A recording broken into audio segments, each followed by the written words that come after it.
자, 그 다음에 그 세 번째 섹션, 근거리 네트워킹에 대해서 설명하도록 하겠습니다. 그 랜에 대한 부분인데요. 일단은 그 첫 번째 나오는 게 랜의 정의가 나와 있죠. 랜.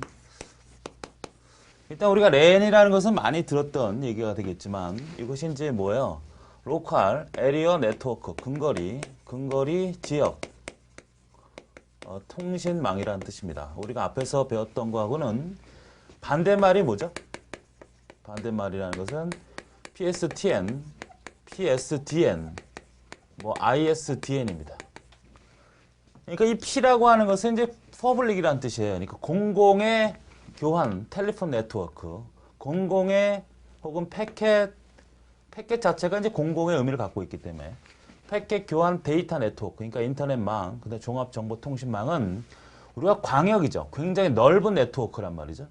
근데 이 랜이라고 하는 것은 규모가 작은 요 하나의 사무실에서 몇 개의 컴퓨터만 연결한 그런 네트워크를 랜이라고 한다. 그래서 일단 랜의 특징이 잘 나옵니다. 특징은 일단은 단일 기간이다.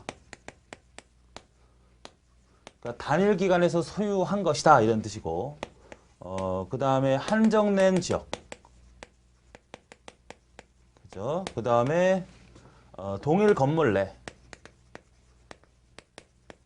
그러니까 지금 뭔 얘기를 하고 있는 거냐면 아주 규모가 적은 사무실 안에서 컴퓨터를 여러 개 연결해서 쓸 때 그 형태의 모습들이 이렇게 나온다는 얘기죠. 그러니까 시험 문제는 이렇게 설명해 놓고 다음 뭐냐 이렇게 찾는 문제가 나오는 거죠. 그 다음에 수킬로미터 이내. 그 다음에 이게 중요합니다. 경로 선택이 없습니다. 왜냐하면 컴퓨터가 여러 개, 4대, 5대, 6대가 연결되어 있으면 경로 선택이라고 하는 것은 이런 광역, 아주 넓은 네트워크, 공공의 네트워크에서만 필요한 것이지 우리가 이렇게 경로 선택이 적은 형태의 네트워크에서는 의미가 없다는 걸 잘 기억하세요. 그러니까 거기 보면은 뭐 원거리보다 고속이다. 원거리보다 당연히 고속이죠. 그러니까 지금 여러분 그 책에 갖고 계신 내용에서 보면 랜의 특징이 나와 있지 않습니까? 그 내용을 쭉 보시고 그런 내용을 뭐 이렇게 보기로 주거나 아니면 설명을 했을 때 다음 중 뭐냐 이렇게 물어보는 게 랜입니다. 그거랑 같이 비교되는 게 그 밑에 나오는 그 여러 가지 랜 종류가 있죠. 코랜, 그 다음에 맨, 그 다음에 웬, 그 다음에 밴 이렇게 나와 있죠. 현재로는 이게 이제 사실상 그 구분이 많이 없어졌습니다. 그러나 이제 이론적으로는 충분히 우리가 구분할 필요가 있죠. 그러니까 요 코랜이라고 하는 건 공중기업망이라고 해요. 공중기업망. 그러니까 요 얘기나 나오면 어떤 얘기가 되냐면 이제 그 병원이나 대학에서 자기네 자체적으로 네트워크를 설계하기 어려우니까 그 공공의 네트워크의 일부 라인을 따서 연결했다 해서 이제 공중기업망이라고 하는데 여러분이 이건 이제 이렇게 알고 계시면 돼요. 병원이나 기업. 이런 얘기가 나오면 코랜으로 기억하시면 되겠고 50km 이내가 아니군요. 이거는 그냥 기간에 대한 라인은 없어요. 이 정도만 기억을 하시면 됩니다. 이거는 도시형 네트워크라고 해요. 도시형 네트워크. 도시형 랜이라고 보시면 되겠죠. 이게 메트로폴리탄이니까 도시형 랜. 그래서 얘는 수킬로미터 이내. 이게 아니라 50km 이내. 도시형 네트워크다. 이렇게 알고 계시면 되겠고. 그 다음에 이거는 이제 거리예요. 광역 랜이라고 그러죠. 와이드 광역 랜. 그래서 얘는 거리 제한이 없다. 이게 이제 특징적인 얘기라는 얘기입니다. 거리 제한이 없다. 이것은 이제 뒷부분에 또 나오는데 아주 중요한 얘기죠. 부가가치망이라 그래요. 그러니까 우리가 보통 네트워크를 설비를 해서 대부분 다 이제 부가가치 얻는 네트워크가 되겠지만 뭐 가장 일반적인 예가 이제 뭐 PC방 정도로 봐도 무방합니다. 그러니까 임대, 뭐 임차 이런 얘기가 돼요. 이런 얘기가 나오면 다 밴이라고 기억을 해두시면 됩니다. 지금 현재로서는 그 구분이 명확하지 않기 때문에 그냥 이론적으로만 이런 특징을 갖고서 파악해 주시면 되겠네요. 자, 그 다음에 여러분 책에 보시면 그 베이스밴드 방식과 브로드밴드 방식이 나와 있는데 그거는 이제 베이스밴드 앞에서 설명했던 바가 있습니다. 그러니까 베이스밴드는 그러니까 디지털 신호를 주파수 변조 없이 그냥 신호만 모양만 바꿔서 보내는 그런 방식이고 브로드밴드는 주파수를 여러 개 아날로그 신호를 여러 개 다중화시켜서 보내는 방식이다. 그 정도만 잘 기억해 두시면 되겠고 랜의 기본형이라는 게 나오죠. 이것도 거기 내용을 쭉 읽어보시면 충분히 알 수 있는 내용인데 랜의 기본형은 기본 네트워크 형태를 말하는 거죠. 스타형, 그 다음에 링형, 그 다음에 버스형. 이 세 가지가 가장 일반적으로 연결하는 네트워크다. 그러니까 랜은 규모가 작다고 했죠. 작기 때문에 이렇게 세 가지 형태를 가장 많이 쓴다는 거고 그 중에 뭐요? 이게 가장 많이 쓴다는 걸 절대 놓치시면 안 됩니다. 나머지는 쭉 여러분이 읽어보시면 될 것 같고요. 그 다음에 전송 매체가 나오죠. 랜의 전송 매체. 여기는 이제 꼬임선 케이블이 있고요. 그 다음에 동축 케이블이 있고 그 다음에 광 케이블이 있습니다. 여러분은 영어로도 좀 알아두실 필요가 있어요. 영어 트위스트 요거 그 다음에 광 파이버 이렇게 기억을 해두시면 좋겠고요. 일단은 이제 이 광 케이블이 가장 잘 나오죠. 가장 많이 쓰는 게 뭐냐? 가장 일반화된 게 뭐냐? 가장 좋은 게 뭐냐? 이런 것들인데 여기서는 두 가지 정도만 기억을 하시면 되겠어요. 꼬임선은 일단은 가격이 저렴하다. 여러분이 그 보통 UTP선이라는 얘기를 들어봤나요? 여러분 지금 컴퓨터에 연결하는 그 케이블이 다 여러분이 보는 거 있죠? 여러분이 보는 것들. 그런 것들이 다 꼬임선 케이블이라 그래요. 쉽게 씌워지고. 라인으로 보면 우리가 보통 전화선은 뭐 4가닥이지만 이거는 8가닥으로 구성이 되어서 연결하는 그런 형태의 UTP선이 보통 꼬임선 케이블이라고 하는데 가격이 상당히 저렴하죠. 뭐 한 1kg 정도가 되면 한 뭐 2, 3만 원? 그 정도 될 거예요. 그러나 이 광 케이블 같은 경우는 이게 1kg 정도가 꼬임선 케이블이 예를 들어서 2kg 정도가 한 뭐 2, 3만 원이라고 한다면 광 케이블 같은 경우는 1kg가 되면 한 뭐 4, 5천만 원 정도 됩니다. 4천에서 5천만 원 정도가 돼요. 상당히 비싸죠? 왜 이런 차이가 나냐면 이 꼬임선 케이블은 요 하나의 통신선을 통해서 한 30개, 한 40개 정도를 다중화시킬 수 있습니다. 그러니까 쉽게 얘기하면 30개, 40개 컴퓨터를 연결해서 다중화시킬 수 있다는 얘기죠. 꼬임선 같은 경우는. 이 선 하나에, 여러분 보시는 그런 케이블 하나에. 그러나 이 광 자체는 이 머리카락 하나의 굵기가 보통 900 정도의 채널을 가질 수 있다 그러니까 900에서 한 1000개 정도. 머리카락 굵기 하나가.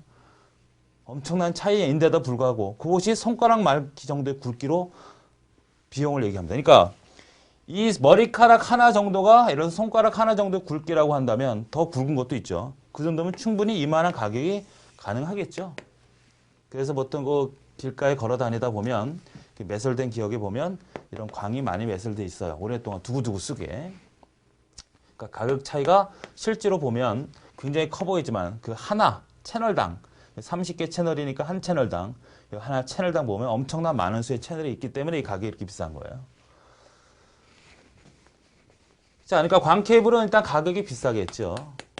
가격이 비싸겠고 여기는 가격이 저렴하고 이게 쉽게 내구성이 많이 파괴되죠. 내구성이 쉽게 망가진다는 얘기입니다. 그 정도가 일단 언급이 되는 거고요. 동축 케이블이라는 것은 보통 여러분이 그 비디오선 같은 거 있잖아요. 요즘에는 이제 비디오선 같은 걸 많이 쓰지 않을 텐데 비디오 연결 시커먼 굵은 선이잖아. 이렇게 시커멓고 피복이 이렇게 벗겨지면 철망 같은 거 있고 그 다음에 플라스틱 있고 그 다음에 쇠가 이렇게 돼 있는 거 있잖아요. 이런 걸 동축 케이블이라고 합니다. 그래서 이것도 뭐 케이블 팁이라든지 뭐 일단 인터넷 연결해서 쓰고 여러 가지 형태인데 그렇게 썩 많이 나오는 문제는 아닙니다. 한 번쯤 읽어보아 두시면 되겠고 광 케이블은 지금 가격이 비싸다는 거 하고 그 다음에 전기와는 무관하다는 얘기죠. 왜냐하면 꼬임선과 동축은 기본적으로 전기 신호를 보내기 때문에 전기가 날아가는 거지만 이 광은 빛으로 전달하는 거거든요. 빛을 깜빡깜빡하는 거로 전달하는 거니까 전기와 얘기가 되면 다 틀린 얘기야. 그 다음에 증폭기 간격입니다. 증폭기 간격. 보통 119km 정도라고 하는데 증폭기라는 건 어떤 거죠? 신호가 떨어지면 예를 들어서 디지털 신호가 날아가면 이렇게 날아가면 어느 정도면 떨어지잖아. 찌그러진단 말이야. 그러면 리피터라고 하는 증폭기를 통해서 이 신호를 원래 복원시킨다는 얘기죠. 그러니까 여기서는 1과 0을 인식할 수 있는 정도로만 딱 캐치가 되면 다시 또 세게 해주면 우리가 원래 신호로 신호가 깨지는 일 없이 전달이 되겠죠. 이런 형태를 증폭기라고 하는데 일반 꼬임선 같은 경우 여러분이 보통 쓰는 거는 증폭기가 뭐 이론적으로 한 2, 3kg가 된다고 하는데 실제로 한 3, 400도 안 됩니다. 그거에 비해서 이 광 케이블은 꺾어지는 거 없다면 119km 정도, 엄청난 거리죠. 이 증폭기 없이 그냥 전달할 수 있다는 것이 엄청나게 특징이죠. 엄청난 특징. 그래서 광 케이블은 증폭기 자체가 사용이 많이 안 된다. 이런 정도만 기억을 해 두시면 되겠고, 다 좋은 얘기다. 광 케이블은. 거기 여러분 책을 보시면 쭉 읽어보시면서 느끼게 될 것은 꼬임선에 대한 개념은 가격이 저렴하고 내구성이 약하다는 정도만. 그 다음에 광 케이블은 가격이 비싸면서 가장 좋고 다 좋은 얘기다. 그러니까 정기적 무도 유효성, 그 다음에 무도화. 그러니까 정기적인 관련 얘기가 나오면 다 틀린 얘기다. 그 다음에 증폭기 관계 상당히 넓기 때문에 리피터를 사용할 수 있는 횟수가 그만큼 많지 않다. 그 정도만 기억하시면 되겠고, 최근에 이제 규격이 잘 나오죠. 케이블 규격. 보통 이렇게 X 베이스 혹은 블로우드, 그 다음에 Y 이렇게 됩니다. 그래서 여기가 보통 얼마냐면 1Mbps라는 말을 쓰고요. 여기는 100m라는 말입니다. 그러니까 단위를 이제 1미로 표현한 거예요. 그래서 만약에 3 베이스 7이다 이렇게 쓰죠. 뭐 이런 규격은 사실 없지만 케이블 규격에 나와 있는 모습이라는 거죠. 그래서 베이스밴드는 통신선로 하나의 디지털 신호 하나만 보내겠다 이런 얘기입니다. 이런 형태의 신호로 쓰겠다. 이 케이블을 3Mbps 속도를 얻으려면 700m마다 증폭기를 가설하면 된다. 이런 뜻이에요. 무슨 말인지 알겠죠? 그러니까 앞에 있는 이 3이라는 단위는 1Mbps 속도를 의미하고요. 그다음에 7이라는 것은 100m가 기준이니까 700m마다 증폭기를 대겠다. 이런 얘기고 베이스밴드 방식을 쓰겠다는 얘기입니다. 끝에 T가 붙어 있으면 트위스트, 꼬임선 케이블이라는 뜻이고요. F가 붙어 있으면 광파이버, 광 케이블이라는 얘기고 아무것도 안 붙어 있으면 동축 케이블이라는 얘기예요. 이해되시죠? 여기다 블로우드 쓰면 하나의 신호에 하나의 채널, 하나의 통신선에 여러 개의 주파수, 아날로그 신호를 다중화시켜서 보내겠다는 뜻이고 그렇게 쓰겠다는 의미, 그렇게 쓰면 좋다 이런 의미의 케이블을 표시하는 거예요. 이해하시겠죠? 만약 하나만 더, 10 블로우드, 그 다음에 5, 그 다음에 아무것도 안 썼다. 그럼 뭐야? 10Mbps 속도가 나오려면 500m마다 증폭기를 가설해야 되는데 블로우드 밴드 방식으로 쓰겠다 이런 뜻이에요. 아시겠죠? 아무 말이 없으니까 동축 케이블이다. 이렇게 보시면 되겠죠. 자, 그 다음에 밴이라는 게 나오는데요. 그 밴이라고 하는 그걸 보면 일단 밴의 기본 기능이 나와 있지 않습니까? 일단 OSI 계층이 아직 설명이 된 지역이 없으니까 뒷부분에서 다시 한번 이 계층 간의 비교를 할 거고요. 일단 밴의 계층 구조가 있죠. 일단 밴에 대한 것은 정의를 일단 먼저 정확히 알아두시고요. 앞에서 잠깐 얘기했죠. 부가가치망이다. 그 정도만 잘 기억하시면 되겠고, 밴의 계층 기본 기능이라고 할게요. 기본 기능. 그래서 정보 처리 기능, 그 다음에 통신 처리 기능, 그 다음에 교환 기능, 그 다음에 전송 기능. 그러니까 요 네 가지가 실제로 밴에서 제공하는 기능입니다. 나중에 이제 그 OSI 기본 프로토콜을 설명할 때 같이 설명할 텐데, 여러분 일단 시험 포커스를 마치게 되면 이 네 가지가 기본 기능이고요. 이 통신 처리 중에 여러 가지 또 기능들이 존재하지 않습니까? 여러분 책을 보세요. 통신 처리 기능을 보면 속도 변환, 코드 변환, 포맷 변환 쭉 나오잖아요. 걔네들과 이 네 가지를 구분하는 문제가 종종 나옵니다. 그러니까 네 가지 중에 여기에서 만약 속도 변환 기능을 하나 뽑아서 문제를 낸다면 정보 처리 기능, 통신 처리 기능, 교환 기능, 그 다음에 속도 변환 기능 이렇게 나오면 얘가 답이죠. 아시겠습니까? 이 네 가지를 기본 타이틀로 정확히 알아두시고 그 안에 세부적인 통신 처리 기능은 설명을 했을 때 이게 뭔지만 잘 알아두시면 돼요. 그러니까 문제에서 통신 처리 기능이 기능 중에 거기 중간 프로토콜 변환을 보면 회선 제어, 접속 등의 통신 절차를 변환하는 기능이 뭐냐 그러면 프로토콜 변환 기능이다. 이렇게 여러분 공부해 두시면 되겠고 요 네 가지만 정확히 알아두시고 특히 정보 처리 기능을 빼고 요 세 가지만 얘기할 때는 좁은 의미의 밴이다 이렇게 얘기를 하고요. 이것까지 포함해서는 넓은 의미의 밴이다. 이렇게 얘기합니다. 되겠죠? 그 정도만 일단 파악하시고 나중에 밴일 때 다시 한번 이 구조라든지 기능을 설명하도록 하겠습니다. 그 다음에 이더넷이라는 말이 나오죠. 이더넷. 이 이더넷이라고 하는 것은 모델이에요. 네트워크 모델. 그러니까 인텔이나 들어보셨죠? 뭐 제록스, 그다음 DC사라고 하는 그 컴퓨터 통신 네트워크 업체라고 보시면 되게 인텔은 뭐 잘 알 수 있는 얘기죠. 이 세계 3사에서 어떻게 하면 네트워크를 아주 효과적으로 쓸 수 있을까 고민을 했겠죠. 그래서 가장 효과적인 모델을 찾아냈는데 그 모델이 바로 이더넷이다. 그래서 초기 모델은 어떤 겁니까? 가장 중요한 건 뭐예요? 이 모델은 CSMA-CD라고 하는 회선 접근 기술, 회선 제어 기술을 사용한다는 겁니다. 이게 워낙 좋기 때문에 이 이더넷 모델은 계속 이 모델을, 이 기술을 사용하고 있다. 뭐야 이거는? 경쟁 방식의 가장 대표적인 기술 아닙니까? 요거 경쟁 방식의 가장 대표적인 기술을 계속 쓰고 있다. 그래서 거기 보면 교환형 이더넷, 고속 이더넷, 그 다음에 기가비트 이더넷 쭉 나오지 않습니까? 그러니까 이 이더넷이 계속 발전되고 있겠죠?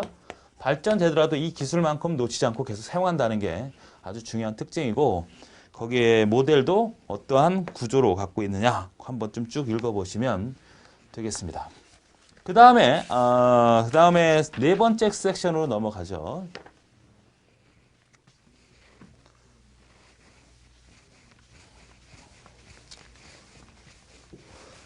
그러니까 요때쯤 되면 여러분이 상당히 그 공부하기 힘들죠. 일단 뭐 5개의 과목의 마지막 정도가 되었고요. 그 다음에 이제 내용도 사실 눈에 잘 들어오지 않는 그런 시기가 됐습니다. 그래서 뭐 크게 부담되지 않는 범위 내에서 필요한 것만 잘 설명해 보도록 하겠습니다. 그 다음에 이 ISDN이 나오죠. 종합정보통신망입니다.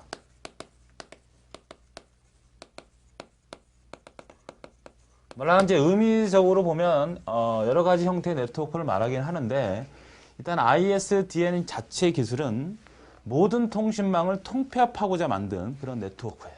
그러니까 우리가 지금 잘 모르지만 인터넷이라는 망도 있고요. 또 공중전화망이라는 것도 있지 않습니까? 전화망, 팩스망 다 있잖아요. 그래서 하나의 단일화된 통합 네트워크를 만들고자 시도했던 네트워크가 바로 ISDN입니다. 물론 지금은 그 의미가 없어졌고 일부 기술만 잠깐 사용하고 있는데, 가장 실패하게 된 원인이 일단 보안성이죠. 보안성. 그러니까 종합정보통신망이라고 하는 것은 모든 통신을 통합하고 모든 신호를 통합하자, 디지털화하자, 이런 개념에서 출발했긴 했지만 이런 거 하다 보면 뭐 보안을 좀 철저히 해야 되는 은행 같은 데서는 절대 안 되죠. 왜냐하면 다 표준화시키고 다 통일시키면 그 은행에 대한 어떤 중요한 정보들은 다 새나갈 수 있기 때문에 그러한 위주에서는 실패한 기술이다. 일단 특징을 보면, 일단은 특징이에요. 모든 통신망을 통폐합하는 겁니다. 통폐합. 단일화시키겠다는 얘기입니다. 디지털화하겠다는 얘기죠. 디지털화. 그렇다고 100%는 아닙니다. 아날로그도 수용하죠. 그 시험 문제에서 아날로그는 안 하겠다 이러면 틀려. 모두 디지털화한다 이런 얘기입니다. 그러니까 중심이 되는 교환기라든지 백본 자체를 다, 백본이라는 건 뼈대가 해당되는 라인을 말하겠죠. 다 이걸 뭘로 하겠다는 얘기예요. 다 디지털로 하겠다 이런 얘기입니다. 그 다음에 광을 쓰겠다. 이제 광 케이블을 쓰겠다. 뭐 이런 형태. 디지털 신호 자체는 이제 그 ISDN의 가장 대표적인 게 이제 바이폴라라는 얘기 앞에서 봤죠. 바이폴라 신호를 쓰겠다. 그 다음에 바이폴라 알죠? 이렇게 생긴 거. 앞에 바이폴라 잘 모르시면 앞에 그 신호 변환기 쪽의 파트를 보시면 됩니다. 그 다음에 PSTN 공중전화망이나 공중데이터망, 물론 이거 말고도 다 이것을 포함하는 거야. 이걸 배제한다 이런 얘기가 나오면 다 틀린 겁니다. 다 포함, 다 수용하는 거예요. 다 수용하는 거. 그래서 기존에 있는 전화는 어떻게 할 거냐? 기존에 있는 네트워크는, 기존에 있는 것을 전화선 같은 경우는 철거하지 말고 거기서 기본 베이스 BRI,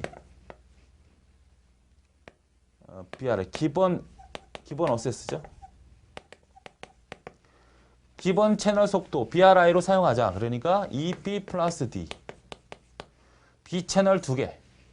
64 kbps라고 하는 통신 속도를 갖고 있는 B채널과 16 kbps 갖고 있는 통신, 제어 채널. 이거는 정보를 전송하는 거. 이거는 제어하는 거. 요거를 제공해서 기존에 있는 거 그냥 쓰고 규모가 큰 대기업이라든지 아니면 학교에는 PRIS 1차군 서비스라고 하죠. 1사군 서비스. 이거는 23B 플러스 D. 그 다음에 30B 플러스 D. 이 정도 속도를 유지할 수 있게끔 하자. 그리고 기본 채널은 B채널로 보고 이거를 64 kbps로 보자. 물론 이제 ISDN이라는 얘기 자체가 사실 좀 포괄적이고 좀 어려운 얘기는 맞아요. 그러나 핵심적인 사항들만 언급이 되기 때문에 크게 뭐 고민하실 필요는 없고 이 정도만 잘 숙지해 주시면 됩니다. 그러니까 기본 채널이 뭐 240, 256이라든지 이러면 틀리죠? 그 다음에 PSTN이나 PSDN을 배제한다 이러면 틀리죠? 그 다음 100% 디지털로 한다가 아니라 아날로그도 수용한다는 말 이렇게 나와야겠죠? 이런 얘기들만 잘 숙지해 두시면 ISDN에 대한 특징은 크게 문제될 거 없습니다. 그 다음에 ISDN의 베어러 서비스, 텔리 서비스가 있잖아요. 그것도 한번 읽어보시고 그것도 뒷부분에 OSI 7세에 설명할 때 같이 부가적으로 설명해 드리겠습니다. 이거는 보셔야 돼요. 그 다음에 채널이 있습니다. 채널. ISDN의 채널은 B채널, 그 다음에 D채널, H채널, A채널, C채널이 있습니다. 보통 A, B, C, D, H 이렇게 되어 있는데 뭐 A와 C는 거의 쓰지 않기 때문에 이 세 개를 중심으로 쓴 거예요. B채널, 그 다음에 D채널. 얘는 정보 채널입니다. 정보, 전송용 채널. 이것도 정보 전송이에요. 데이터, 컴퓨터 데이터를 보낸다든지 아니면 사람의 음성을 전달하는 그런 채널이고요. 근데 얘는 대신 뭐예요? 고속이죠, 고속. 그 다음에 얘는 디지털, 제어 채널이라 그래요, 제어 채널. 제어 채널이라는 것은 뭐 전화로 얘기하면 사람의 음성을 전달하는 채널은 이게 B 채널이나 H 채널로 한다고 보면 되고 뭐 따르릉 소리라든지 뭐 신호음이라든지 이런 것들은 다 D 채널에서 한다. 그래서 얘는 기본이 64 kbps라고 했죠. 그 다음에 얘는 16 kbps도 쓰고요. 그 다음에 64 kbps도 씁니다. 그러니까 제어 채널을 할 때 좀 용량이 많을 때는 이 채널을 쓴다는 얘기죠. 정보 전송용은 H0, H 거기 보시면 이걸 암기해 두셔야 돼요. H11, H12 속도 있지 않습니까? 384 그 다음에 1.536, 1.920 잘 기억하셔야 되죠. 메가가 붙으면 여기 점이 붙겠죠. 메가가 붙으면 그냥 킬로가 붙으면 킬로가 붙으면 점이 안 붙겠고 요거 메가 속도를 정확히 알아두셔야 되겠습니다. 지금은 점이 아니고 그냥 천 단위를 구분한 거죠. 그렇습니다. 숫자 반드시 암기해 두셔야 돼요. 그 다음에 A 채널과 C 채널이라는 것은 뭐 아날로그 채널이고 통합 채널이다, 복합 채널이라는 정도만 기억하시고 채널 속도에 존재하는 채널이다 이렇게 기억을 해 두시면 되겠습니다. 그 다음에 그 ISDN에 대한 어떤 그 접속점이라는 게 있습니다. 접속점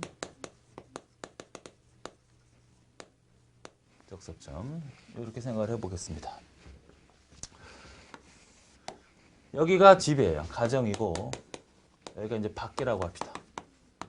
이게 이제 옥내가 되죠. 여기는 옥외 이렇게 얘기할 수 있고 자 통신 채널 이렇게 들어왔단 말이지. 전화선이라고 하자고요. 그럼 첫 번째 만나는 게 뭐냐면 DS입니다. 그 다음에 라우터가 되고요. 그 다음에 요게 이제 하나의 더미로 들어오죠. 그 다음에 여기는 뭐가 연결이 되어 있냐면 컴퓨터가 이렇게 연결이 되어 있죠.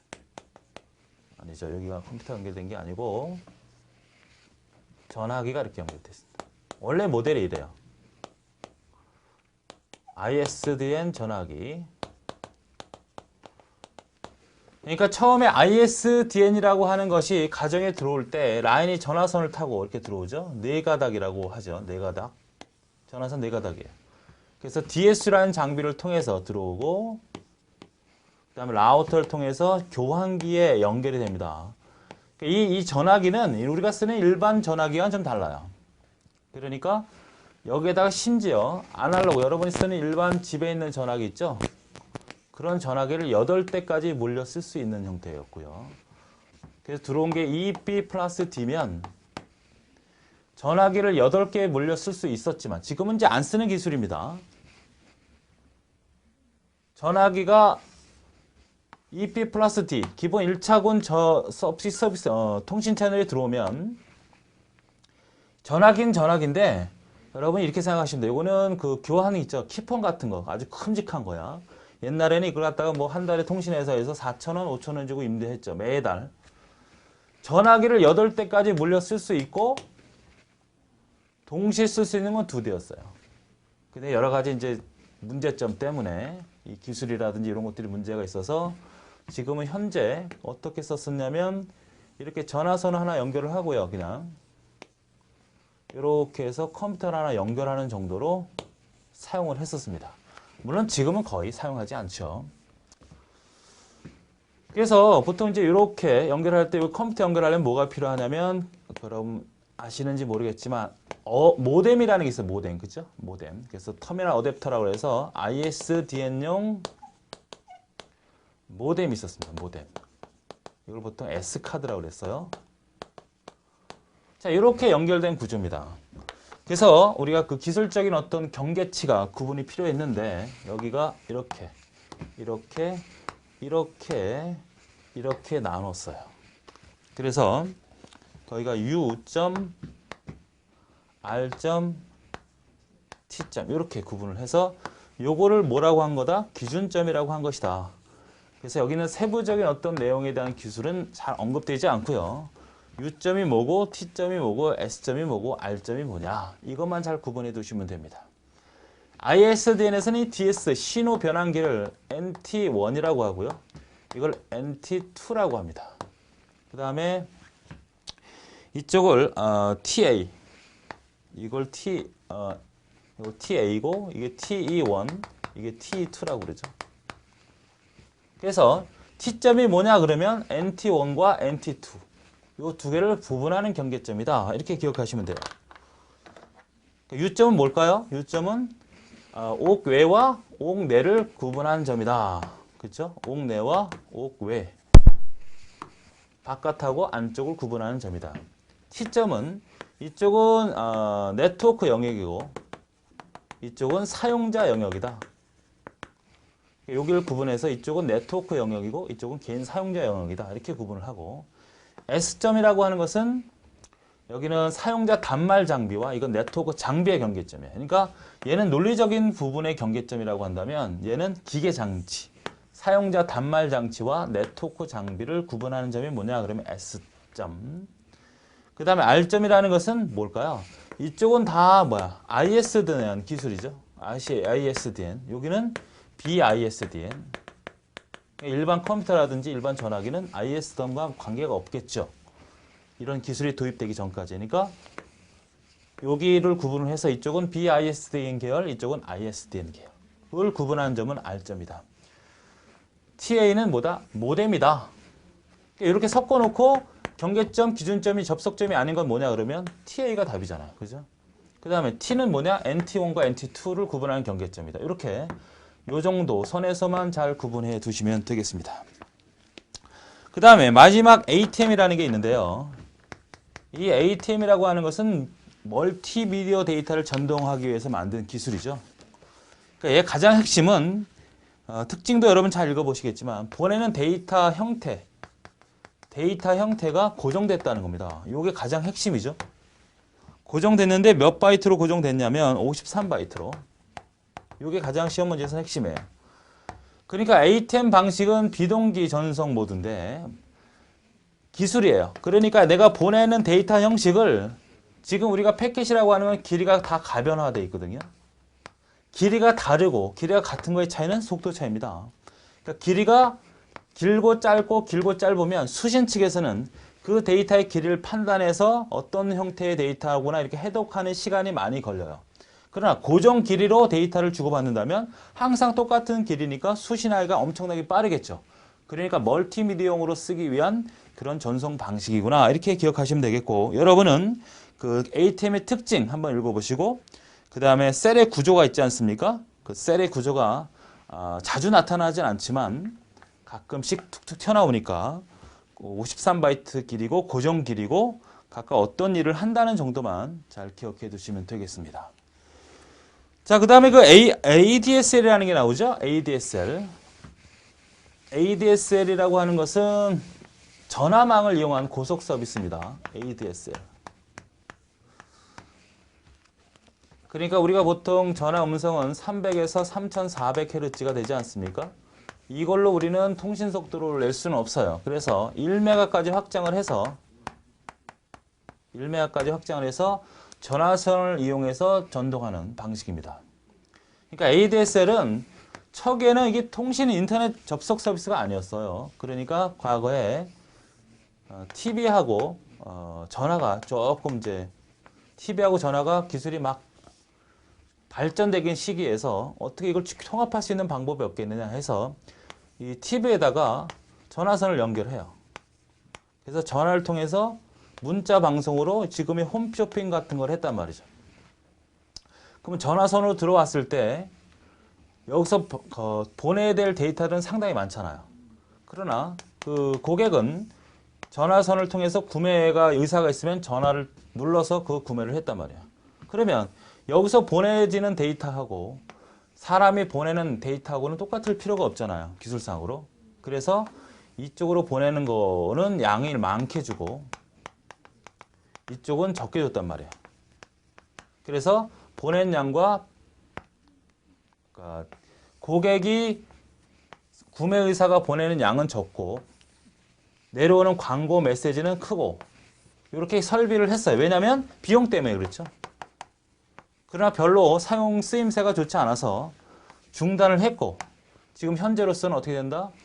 이것이 우리가 인터넷으로 보면 가장 좋은 기술이다 해서 업그레이드 시킨 기술이 바로 ADSL입니다. 그래서 얘는 뭐예요? 비대칭이다, 비대칭. 그러니까 다운로드 속도하고 업로드 속도가 달라요. 다운로드 속도가 더 빠르다는 얘기죠. 비대칭이고.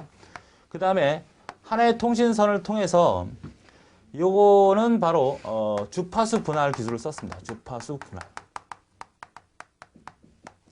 그러니까 하나의 통신선을 써서 300과 3400 이하는 사람의 음성을 전달을 했고 그 이상의 요 영역에 대해서는 컴퓨터 통신을 했죠. 그러니까 컴퓨터 통신과 전화선을 동시에 쓸 수 있는 기술 중에 비대칭, 다운로드 속도와 업로드 속도가 다른 형태의 기술이 뭐냐 이렇게 보면 ADS라는 것만 잘 기억하시면 됩니다. 우리가 보통 그 ISDN도 잠깐 앞에서 얘기했지만 얘도 뭐가 가능하다? 전화하고 얘는 전화하고 컴퓨터 통신이 가능하단 말이에요. 동시에. 얘도 마찬가지예요. 전화하고 컴퓨터 통신이 가능해. 근데 얘는 뭐예요? 비대칭이 아니고 대칭이야. 보내고 받는 게 똑같단 말이지. 얘는 주파수 분할이 아니라 공간을 분할한 거예요. 채널 자체가 아예 통신 채널이 아예 달라요. 공간 분할. 요거랑 구분을 잘 하시라는 얘기죠. ADSL은 비대칭이다. 다운로드 속도와 업로드 속도가 다르다. 초기 기술이 있기 때문에. 그럼 ISDN은 대칭이다. 이 정도만 잘 구분해 두시면 되겠고요.